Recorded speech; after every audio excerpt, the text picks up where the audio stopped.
It's November 18th, 2024. It's my mum's birthday today. God rest her soul. She would be 80 years old today, Earth years, but now she's forever young. So happy birthday, Mum, if you're listening. It's kind of a, I don't want to say sad day. It's not a sad day. It is a little bit sad because she's not here anymore. I can't call her and say happy birthday. I just pray and hope she hears me in the spirit. I had a great weekend this weekend. Had a barbecue in the Hirao house. I'm going to be putting together a video about that a little bit later. I just kind of briefly wanted to talk about, I'm 57 years old. My entire life, people have judged me because of my age. When I was 18 and I was looking for work in the UK, and at that time, like around the mid 1980s, if you were a teenager in those years, then you would know there was a lot of unemployment in the UK. It was very difficult to find a good job. It was difficult to find a job. One of the things I applied to be a commie chef, and it said there was training involved. So I thought, great, I can get off the unemployment and I can learn a skill and put that skill to good use. When I went to apply for it, the lady at the job center, and I remember her face. I remember her face like I saw her yesterday. And she was just doing her job. She wasn't being facetious or anything like that, but she actually said to me, you don't look like a chef. So I said, well, what does a chef look like? And then she looked at the card and she said, well, how old are you? I said, I'm 18. And she said, well, you have to be 21 for this job. And I was like, okay, so now I'm not old enough. Ultimately, I ended up getting a part-time job in a place called Simon Stone Hall in Hawes, Hawes, not the one you're thinking. Hawes in Yorkshire.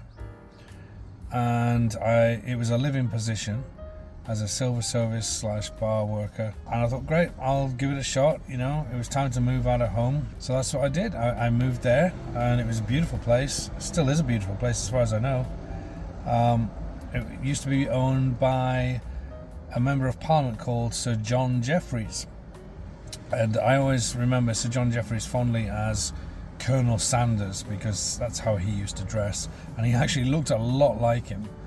At least it seemed at the time. Anyway, I think I mentioned this place before in another video where I burned the carpet by mistake. And anyway, I got that job and I was working there for, I don't know how long I was there, several months. It was a temporary position. It was working full-time, but it was only temporary.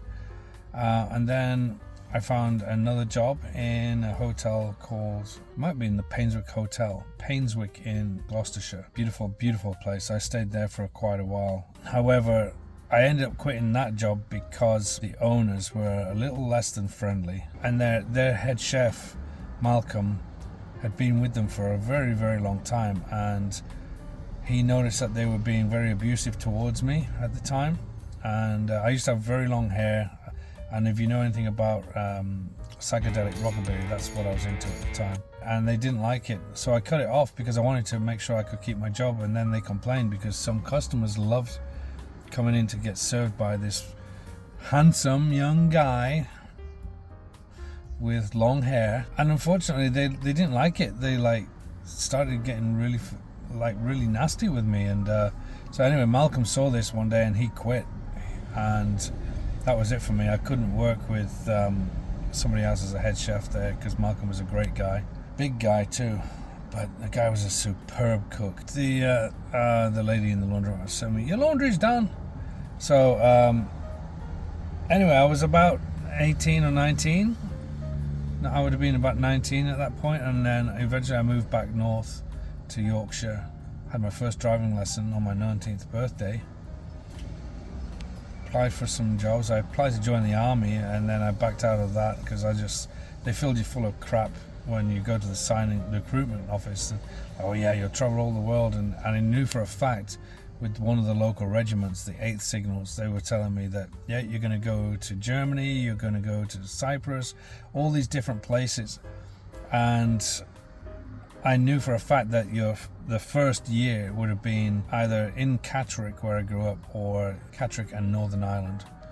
and I have relatives in Northern Ireland, so I didn't want to go there. So that's why I backed out of that. Anyway, that's a long story.